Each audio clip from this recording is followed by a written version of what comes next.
എല്ലാവർക്കും പുതിയൊരു വീഡിയോയിലേക്ക് സ്വാഗതം.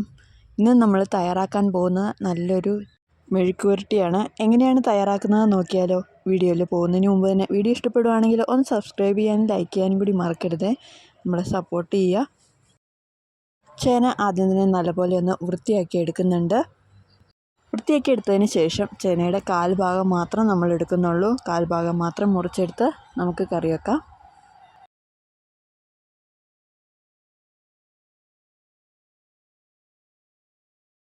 ചേന ആവശ്യത്തിന് മുറിച്ചെടുത്തിട്ടുണ്ട്. ഇത്ര മാത്രം നമ്മൾ ഇന്ന് കറി വെക്കാനായിട്ട് എടുക്കുന്നുള്ളൂ. ഇനി ചേനയുടെ തൊണ്ടെല്ലാം ചെത്തിക്കളഞ്ഞ് നല്ലപോലെ ഒന്ന് വൃത്തിയാക്കി എടുക്കാം. എപ്പോഴും ചേന ചെത്തുന്ന സമയത്ത് എല്ലാവർക്കും ഉണ്ടാകുന്നൊരു പ്രശ്നമാണ് കൈ ചൊറിയുന്നത്.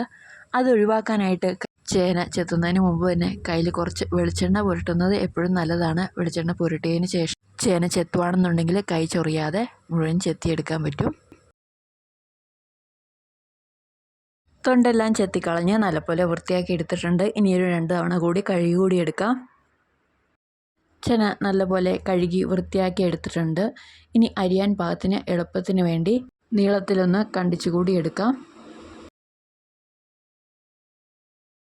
വളരെ കട്ടി കുറച്ച് നല്ല നീളത്തിൽ വരുന്ന പോലെ കണ്ടിച്ചെടുക്കാം. ഇതുപോലെ നീളത്തിലൊന്ന് മുറിച്ചെടുക്കുകയാണെന്നുണ്ടെങ്കിൽ വീണ്ടും സൈസ് കുറച്ചെടുക്കാനായിട്ട് എളുപ്പം കിട്ടും. അതിന് വേണ്ടിയിട്ടാണ് ഇതുപോലെ ചെയ്യുന്നത്.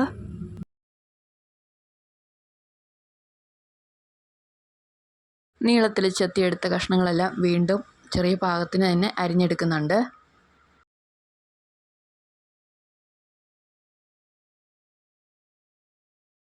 മുഴുവൻ ചേനയും ഇതുപോലെ കട്ടി കുറച്ച് നല്ലപോലെ ഒന്ന് അരിഞ്ഞെടുക്കാം.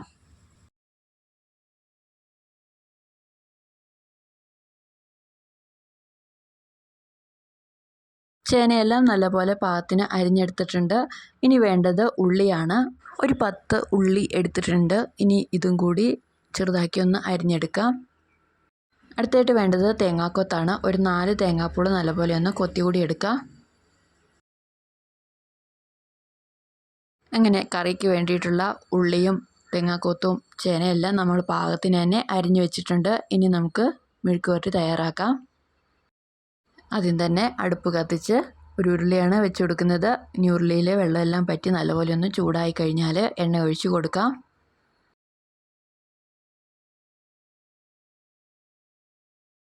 എണ്ണ നല്ലപോലെ ഒന്ന് ചൂടായി വന്നു കഴിഞ്ഞാൽ ആദ്യം തന്നെ തേങ്ങാക്കൊത്ത് മുഴുവനും ഒന്ന് ഇട്ട് കൊടുക്കാം.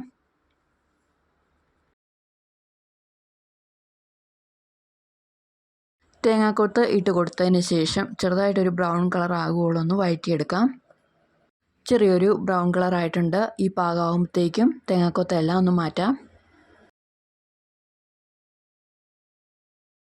തേങ്ങ ചെറുതായിട്ടൊന്ന് വറുത്ത് കോരിയെങ്കിലും അത് ചേനയുടെ ഒപ്പം തന്നെ ഇട്ട് കൊടുക്കാം. തേങ്ങാക്കൊത്ത് എപ്പോഴും സെപ്പറേറ്റ് ആയിട്ടൊന്ന് മൂപ്പിച്ചെടുക്കുന്നതാണ് ഏറ്റവും ടേസ്റ്റ്. തേങ്ങയെല്ലാം നല്ലപോലെ ഒന്ന് വറുത്തെടുത്തതിന് ശേഷം ഇനി അതേ എണ്ണയിലേക്ക് തന്നെ കുറച്ച് കടുക് കൂടിയിട്ട് നല്ലപോലെ ഒന്ന് പൊട്ടിച്ചെടുക്കാം. കടുക് നല്ലപോലെ ഒന്ന് പൊട്ടിക്കഴിഞ്ഞാൽ തന്നെ ഉള്ളി കൂടി ചേർത്ത് കൊടുക്കാം. ഉള്ളി ഇനി നല്ലപോലെ ഒന്ന് മൂപ്പിച്ച് കൂടി എടുക്കാം.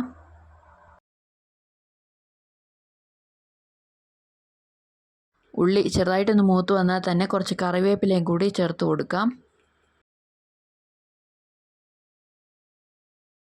ഉള്ളിയും കറിവേപ്പിലയും അത്യാവശ്യം ഒന്ന് പൊള്ളി മൂത്ത് വന്നിട്ടുണ്ട്. ഈ ഒരു പരിവാകുമ്പോഴത്തേക്കും കുറച്ച് മഞ്ഞൾപ്പൊടി കൂടി ചേർത്ത് കൊടുക്കാം. 1 ടീസ്പൂൺ മഞ്ഞൾപ്പൊടിയാണ് ചേർത്ത് കൊടുത്തിട്ടുള്ളത്. മഞ്ഞൾപ്പൊടി ഇട്ട് നല്ലപോലെ ഒന്ന് ഇളക്കി കൊടുത്തതിന് ശേഷം അടുത്തതായിട്ട് കുറച്ച് മല്ലിപ്പൊടി കൂടി ചേർത്ത് കൊടുക്കാം. 1 ടേബിൾ സ്പൂൺ മല്ലിപ്പൊടിയാണ് ചേർത്ത് കൊടുക്കുന്നത്. അടുത്തതായിട്ട് 1 ടേബിൾ സ്പൂൺ മുളക് പൊടി കൂടി ചേർത്ത് കൊടുക്കാം.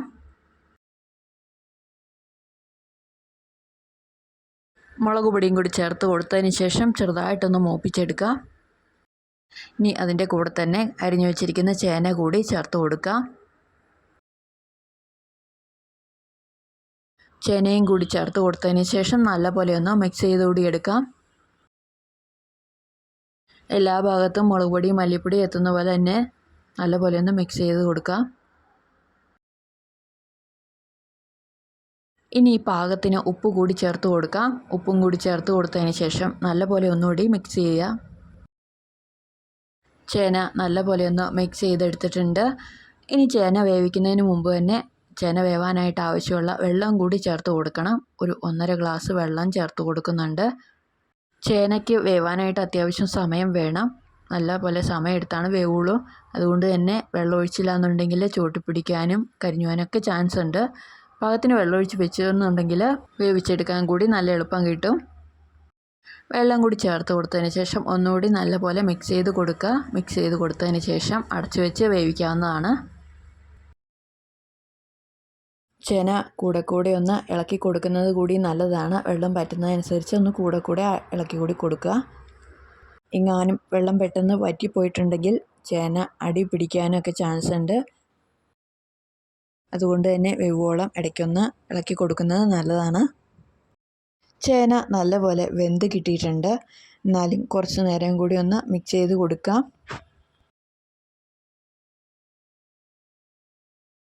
ചേന നല്ലപോലെ വെന്ത് കിട്ടിയിട്ടുണ്ടെങ്കിലും നല്ലപോലെ മസാല എല്ലാത്തിലൊന്ന് പിടിച്ച് നല്ലപോലെ ഒന്ന് കുറുക്കിയെടുക്കണം. അതിനുവേണ്ടി നല്ലപോലെ ഒന്ന് വരട്ടിയെടുക്കാം. ഇനി ഏറ്റവും ലാസ്റ്റായിട്ട് കുറച്ച് കുരുമുളക് പൊടിയും കൂടി ചേർത്ത് കൊടുക്കാം. നല്ലൊരു ടേസ്റ്റ് കിട്ടാൻ വേണ്ടിയിട്ടാണ്. ഇതും കൂടി ചേർത്ത് നല്ലപോലെ ഒന്ന് മിക്സ് ചെയ്തതിന് ശേഷം തീ ഓഫ് ചെയ്യാവുന്നതാണ്. നമ്മുടെ ചേന മെഴുക്ക് പുരട്ടി അങ്ങനെ റെഡി ആയിട്ടുണ്ട്. സൂപ്പർ ടേസ്റ്റിയാണ്.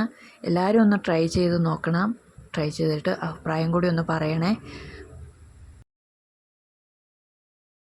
ചേന മെഴുക്ക് പുരട്ടി റെഡി ആയിട്ടുണ്ട്. ഇനി കഴിച്ചാൽ മാത്രം മതി. ഇന്നത്തെ വീഡിയോ എല്ലാവർക്കും ഇഷ്ടപ്പെട്ട് കാണുമെന്ന് വിചാരിക്കുന്നു. പുതിയൊരു വീഡിയോ ആയിട്ട് അടുത്ത ദിവസം കാണാം. അതുവരെയ്ക്കും എല്ലാവർക്കും ബൈ.